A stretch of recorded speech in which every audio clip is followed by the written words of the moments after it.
Usually, after every weekend of the Premier League, BBC football pundit Garth Crooks gathers his thoughts and gives us his team of the week.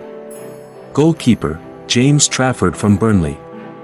The first save a goalkeeper makes is often the most important and sets the tone for the remainder of the game.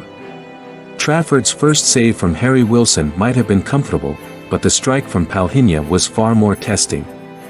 Trafford was called upon to make many saves during the match, especially from an Alex Iwobi shot that took a serious deflection and did well to keep a clean sheet. This victory against a Fulham side who felt the effects of their midweek Carabao Cup win over Everton was vital for Burnley. However, they will need a few more clean sheets this season if they intend to remain in the league. Defenders, Trent Alexander-Arnold. Liverpool. The ball from Alexander-Arnold that sent Mohamed Salah to break Michael Owen's scoring tally was out of this world.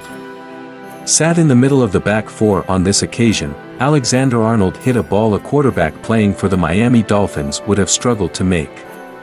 The Liverpool defender made contact with the ball from well inside his half and planted it over the head of a stretching Alexander Zinchenko and into the path of Salah, leaving the Arsenal fullback furiously backpedaling and exposed.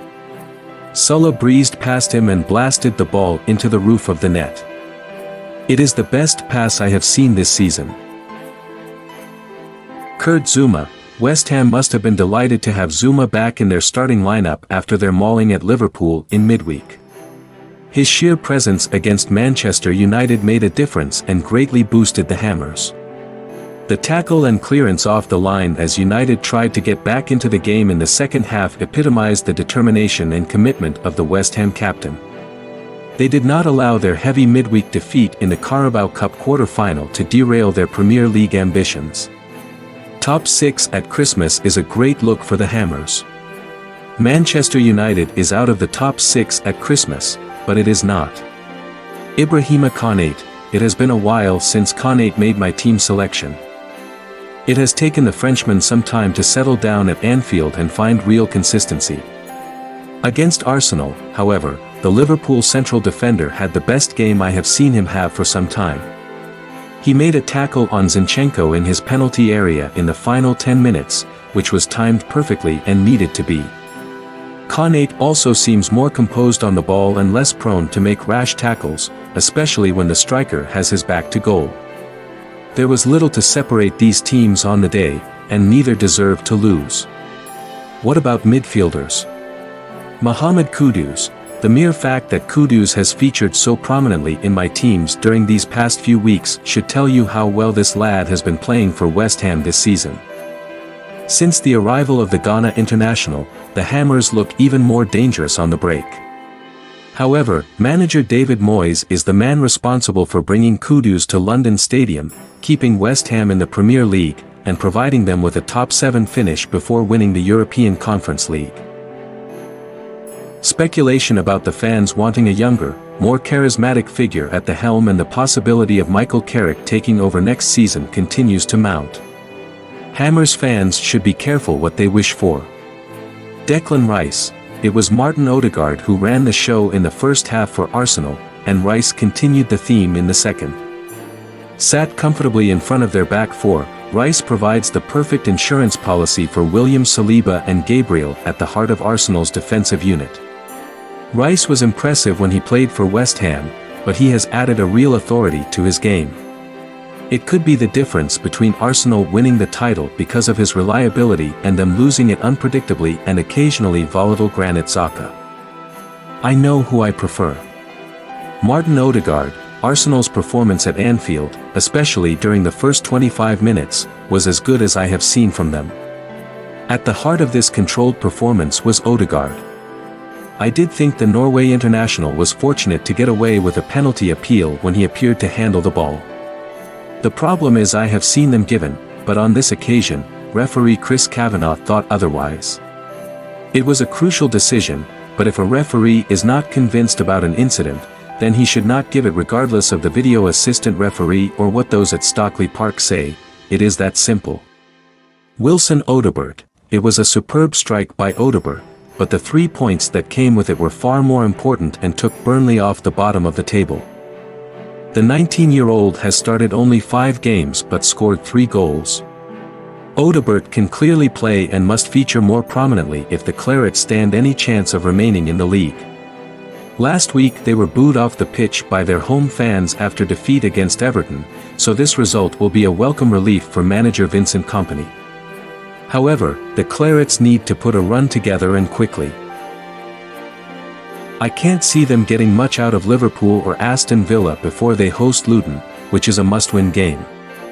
Were Burnley to take all 9 points from the 3 fixtures, that would be a game-changer. But that is the sort of impact they need if they are to survive this season. Mohamed Salah, if Liverpool intend on winning the Premier League, and it is a growing possibility, they have to wrap Salah in cotton wool. He is back to what he was in his first season at Anfield.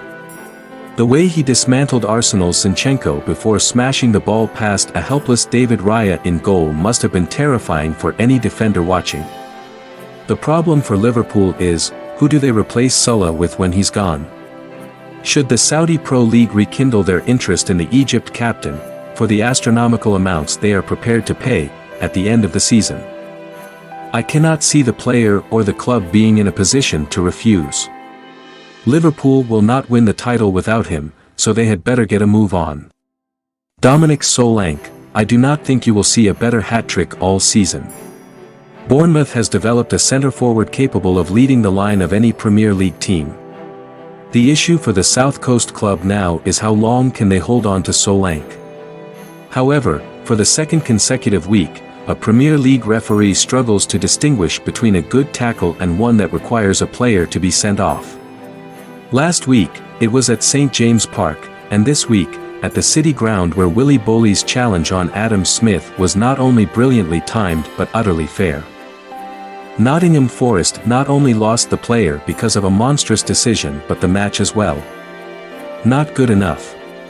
Jared Bowen, it was not good enough, said a contrite Luke Shaw in his post-match interview, and he was right. Manchester United players, regardless of their injuries, have to give more than they produced in the second half against West Ham. Willy Kambwala, who was making his Premier League debut, and Kobbie Mainoo, whose momentary lapse in concentration set up West Ham's second goal, were their 2 best players. Meanwhile, the Hammers seem to take pride in wearing the irons on their chest, and none more so than Bowen. The England international has scored 11 goals this season and adjusted remarkably well to a more central striking role with Michail Antonio out of action through injury. I cannot see a top 4 finish for the Hammers, but I bet they are thinking about it. The proposed European Super League may have received the go-ahead from the courts this week, but it remains a dead duck, and was as soon as fans announced their disapproval some time ago. However, the introduction of the new Club World Cup by FIFA, involving 32 teams scheduled for the summer of 2025, will take professional players at the top European clubs to breaking point. Some in the game think they are already there. Arsène Wenger says FIFA's expanded Club World Cup can make football really global and should not just be looked at from a European perspective. Well, he has certainly changed his tune because he was not saying that when he was manager of Arsenal. Wenger choreographed their every move, made sure his team avoided any end-of-season games, and balked at the very thought of any pre-season friendlies that involved transatlantic travel, especially those with the added problem of jet lag and the time it would take his players to recover to meet the demands of a forthcoming domestic league. In fact, he would do almost anything to avoid further wear and tear any extra games might have on his players. It was difficult to argue with him at the time as he was winning titles. So what has changed? His circumstances, that's what. The Frenchman is no longer managing a successful Premier League team but is now tasked with the job of extending FIFA's agenda of making football a global game. But at whose expense? The players. Manchester City, one of the 12 European teams who automatically qualify for the new Club World Cup, are serial qualifiers for the Champions League and recently won 3 of the 4 major competitions. Naturally, they will want to win this latest global configuration, as will other European teams. However, the long-term impact these latest demands could have on players' hips, ankles, and knee joints, not to mention the pain and suffering from arthritis, could be immeasurable and only identifiable many years later.